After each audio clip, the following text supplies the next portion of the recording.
Assalamualaikum warahmatullahi wabarakatuh. Baiklah Bapak Ibu, kita lanjutkan kembali membahas soal latihan seleksi akademik PPG PGSD tahun 2023. Ini sesuai dengan FR bagi teman-teman yang sudah selesai ujian di bulan Juli lalu. Kali ini kita akan membahas tentang jenis-jenis paragraf, kemudian juga nanti kita akan bahas tentang cara penulisan daftar pustaka. Ini sudah program yang keenam.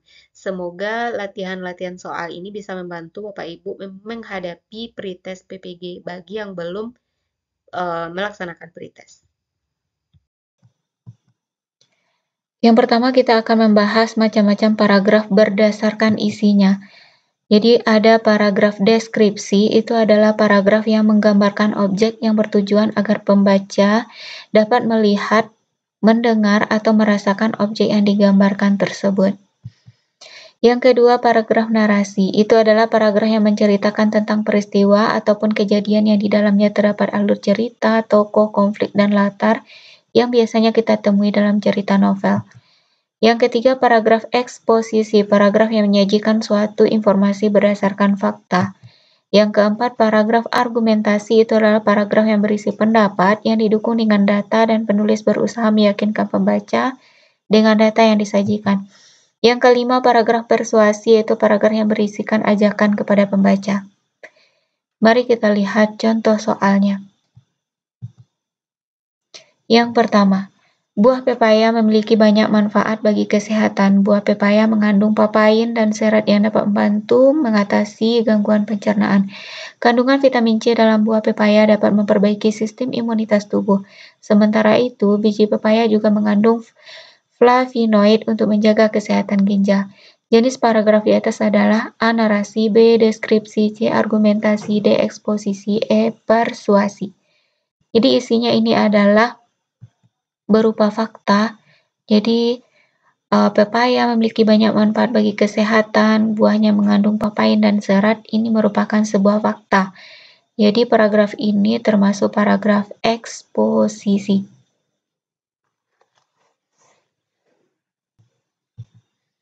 Soal kedua, menggunakan masker dapat mengurangi resiko penularan virus corona. Masker dapat menghalangi virus masuk ke tubuh. Penggunaan masker harus menutup hidung, mulut, dan dagu. Gunakan masker yang benar agar terhindar dari virus corona. Jenis paragraf di atas adalah A. Narasi, B. Deskripsi, C. Argumentasi, D. Eksposisi, E. Persuasi. Jadi jawabannya ini adalah karena dia berisi ajakan, berarti itu adalah persuasi.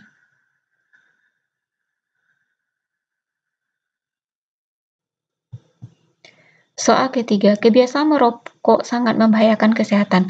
Ada berbagai bahan kimia berbahaya dalam kandungan rokok. Zat kimia tersebut dapat menimbulkan kanker apabila terhirup oleh perokok. Perokok pasif lebih rentan terkena bahaya rokok. Rokok juga menimbulkan ketergantungan pada pemakainya. Jenis paragraf di atas adalah A. Narasi, B. Deskripsi, C. Argumentasi, D. Eksposisi, E. Persuasi. Jawabannya ini adalah argumentasi karena berisi pendapat berdasarkan fakta. Soal selanjutnya. Pagi itu, Davin sudah siap berangkat ke sekolah. Sebelumnya, ia tidak lupa sarapan. Saat hendak berpamitan, ibunya menegur Davin. Ibunya menyuruh Davin melihat salah satu bagian dari kakinya. Ternyata kaki kanan dan kiri Davin memakai kaos kaki berbeda. Jenis paragraf di atas adalah A. Narasi, B. Deskripsi, C. Argumentasi, D. Eksposisi, E. Persuasi. Jadi jawabannya ini adalah narasi karena ada alur cerita, kemudian ada latar dan tokoh. Tokohnya di sini ada ibu, ada Davin, kemudian ada alur ceritanya tentang kaos kaki yang berbeda, kemudian latarnya yaitu ada latar waktu pagi hari. Kemudian yang kelima, tidak lama, dengan rasa penasaran, ku coba melirik orang-orang di sekelilingku. Di sebelah kiriku, seorang gadis berambut panjang menarik hatiku. Sambil melirik, ku perhatikan dia. Rambutnya panjang dan pirang. Matanya memandang sayu, ditambah dengan bibirnya yang tipis. Dia membuat jantungku berdetak hebat. Rasanya aku mengenalnya, tapi di mana? Jenis paragraf di atas adalah A. Narasi, B. Deskripsi, C. Argumentasi, D. Eksposisi, E. Persuasi. Jadi jenis paragrafnya adalah deskripsi karena menggambarkan objek yang bertujuan agar pembaca dapat melihat, mendengar, atau merasakan objek yang digambarkan tersebut. Jadi dia di sini menggambarkan objek yaitu seorang gadis cantik. Selanjutnya kita akan membahas kalimat efektif. Kalimat efektif adalah kalimat yang dapat mengungkapkan gagasan pemakainya dengan tepat dan dapat dipahami oleh pendengar atau pembaca secara tepat pula. Syarat kalimat efektif. 1. Kesepadanan struktur, yaitu seimbang antara gagasan dengan struktur yang dipakai. Poin yang harus dipenuhi yaitu tidak terdapat subjek ganda, predikat kalimat tidak didahului kata yang. 2. Keparalelan bentuk. Kalau bentuk pertama menggunakan kata benda, maka bentuk selanjutnya juga harus menggunakan kata benda. Yang ketiga, kehematan kata. Hilangkan penggunaan subjek, yaitu subjek hanya perlu disebutkan satu kali dalam kalimat, kemudian hindari kesinoniman dalam satu kalimat, dan perhatikan kata jamak. Yang keempat, kecermatan penalaran. Hindari kata-kata yang menimbulkan makna ganda. Yang kelima, kelogisan bahasa, artinya dapat diterima oleh akal sehat. Mari kita lihat contoh soalnya. Perhatikan kalimat berikut. 1. Bagi semua mahasiswa perguruan tinggi ini harus membayar uang kuliah. 2. Semua mahasiswa perguruan tinggi ini harus membayar uang kuliah. 3. Sekolah kami terletak di depan bioskop Surya. 4. Sekolah kami yang terletak di depan bioskop Surya. 5. Hadirin sekalian dimohon berdiri. 6. Hadirin dimohon berdiri. Yang termasuk kalimat efektif adalah A1, 2, dan 3, B2, 3, dan 4, C2, 3, dan 6, D2, 4, dan 6, E1, 2, dan 6. Jadi jawabannya adalah 2, 3, dan 6. Kita lihat yang pertama itu bukan kalimat efektif. Katanya bagi semua mahasiswa perguruan tinggi ini harus membayar uang kuliah. Penggunaan kata bagi itu kurang efektif. Sebaiknya langsung saja semua mahasiswa perguruan tinggi ini harus membayar uang kuliah. Kemudian yang ketiga itu termasuk kalimat efektif, yang tidaknya itu adalah yang 4, sekolah kami yang terletak di depan bioskop Surya. Seharusnya tidak perlu lagi ditambahkan kata yang. Yang kelima, hadirin sekalian dimohon berdiri, ini termasuk kalimat tidak efektif karena hadirin sudah menunjukkan kata banyak untuk semua orang, tidak perlu ditambahkan kata sekalian. Jadi cukup disebutkan hadirin dimohon berdiri. Jadi yang benar itu adalah 2, 3, dan 6. Soal ke-7, perhatikan kalimat berikut. 1. Pemberian penghargaan dapat menstimulasi semangat berkarya pemuda. 2. Kurangnya apresiasi dapat mengakibatkan malasnya pemuda dalam berkarya. 3. Aris menabung dengan tujuan ingin membeli mobil baru. 4. Bu Ina menyeduhkan teh hangat yang sangat manis ke dalam cangkir kami. Yang termasuk kalimat tidak efektif adalah nomor A1, B2, C3, D4. Jadi yang tidak efektif itu adalah 4. Bu Ina menyeduhkan teh hangat yang sangat manis ke dalam cangkir kami. Ini terlalu banyak pemborosan kata.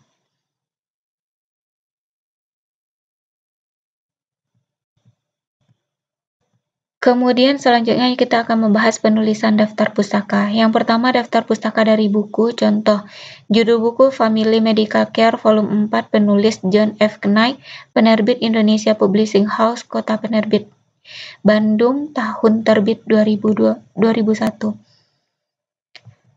Cara penulisannya yaitu yang pertama nama dibalik, dahulukan nama belakang yaitu Knight, dipisahkan dengan koma, John F, titik, kemudian tahun terbit 2001, kemudian titik, judul buku Family Medical Care Volume 4 ditulis dengan italik atau tanda miring, kemudian kota terbit Bandung dan penerbit Indonesia Publishing House, di antara keduanya dipisahkan dengan titik 2. Jadi nama belakang ditulis terlebih dahulu, baru nama depan dipisahkan dengan tanda koma. Kalau seandainya penulisnya ada 2 orang, maka yang dibalik dan dipisahkan dengan tanda koma itu adalah hanyalah penulis pertama, sedangkan penulis kedua ditulis biasa saja. Kalau seandainya penulisnya itu banyak, cukup ditulis nama penulis pertama dibalik, kemudian tambahkan DKK di belakangnya. tahun terbit, kemudian judul buku ditulis miring atau italik, kemudian kota tempat terbit dan nama penerbit dipisahkan dengan tanda titik 2. Kemudian yang kedua, bagaimana kalau seandainya sumbernya itu dari internet? Ini contohnya judul artikelnya, Inikah Dampak Mematikan Pemanasan Global, penulisnya Jeko Iqbal Reza, tanggal tayangnya 9 Agustus 2005, waktu aksesnya 10 Februari 2016 pukul 10.27, URL-nya adalah http teknoliputan6 Inikah Dampak Mematikan Pemanasan Global. Jadi cara penulisannya adalah untuk nama penulis sama dengan buku, yaitu ditulis nama belakangnya terlebih dahulu, yaitu Reza, Jeko Iqbal, tahunnya itu 2015, judulnya Inikah Dampak Mematikan Pemanasan Global. Penulisannya tidak perlu ditulis miring, tapi cukup ditambahkan dengan tanda petik 2, kemudian tuliskan alamat URL-nya, kemudian di antara judul dengan nama URL, kemudian diaksesnya kapan, tidak dipisahkan dengan tanda titik, tapi justru dipisahkan dengan tanda koma. Inilah yang membedakannya dengan buku. Setelah URL, kemudian buat diaksesnya pada tanggal berapa? Pada tanggal 10 Februari pukul 10.27. Kita lihat contoh soalnya. Penulisan daftar pusaka yang tepat untuk buku yang berjudul Komposisi karangan Choris Graf diterbitkan oleh Nusa Indah di ND Flores tahun 1985 adalah A. Graf, Goris, titik 1985, titik komposisi ditulis miring, ND Flores, titik 2 Nusa Indah. Jadi yang benar di sini adalah yang E. Jadi namanya dibalik, Graf, Goris, titik 1985, tahunnya, titik komposisinya ditulis miring, titik ND Flores ini tempat terbitnya, kemudian titik 2 Nusa Indah. Yang A mengapa salah? Karena ND Flores dan Nusa Indahnya itu diberi tanda kurung. Yang B kenapa salah? Karena di sini nama pengarangnya tidak dibalik. Yang C mengapa salah? Karena antara tempat terbit dengan penerbit dipisahkan dengan titik. Seharusnya dengan tanda titik 2. Yang D mengapa salah? Karena tulisan judul buku komposisi ditulisnya dengan tulisan biasa, tidak italik atau miring. Jadi jawabannya adalah yang E.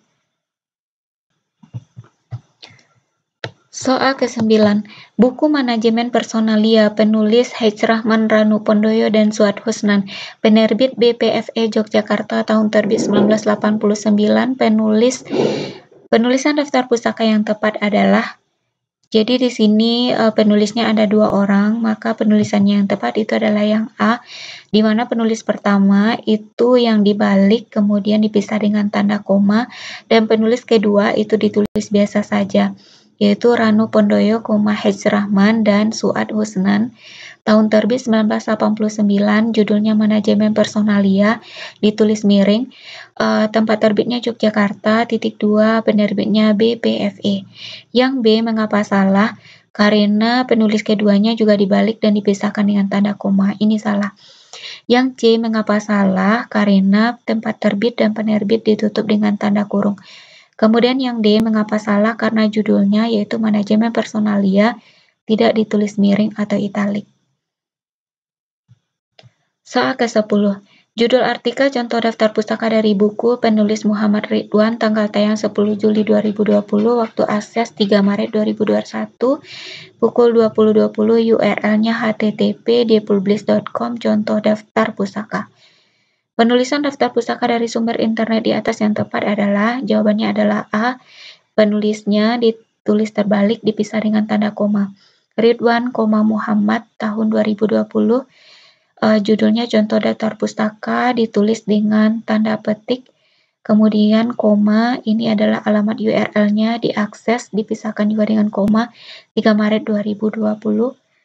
Kemudian yang B mengapa salah? Karena judulnya di sini ditulis miring tidak dengan tanda titik 2. Yang C mengapa salah? Karena nama penulis tidak dibalik dan tidak dipisahkan dengan tanda koma. Yang D mengapa salah? Karena di antara judul dengan alamat URL, kemudian diakses kapan, itu dipisahkan dengan tanda titik. Seharusnya cukup dipisahkan dengan tanda koma.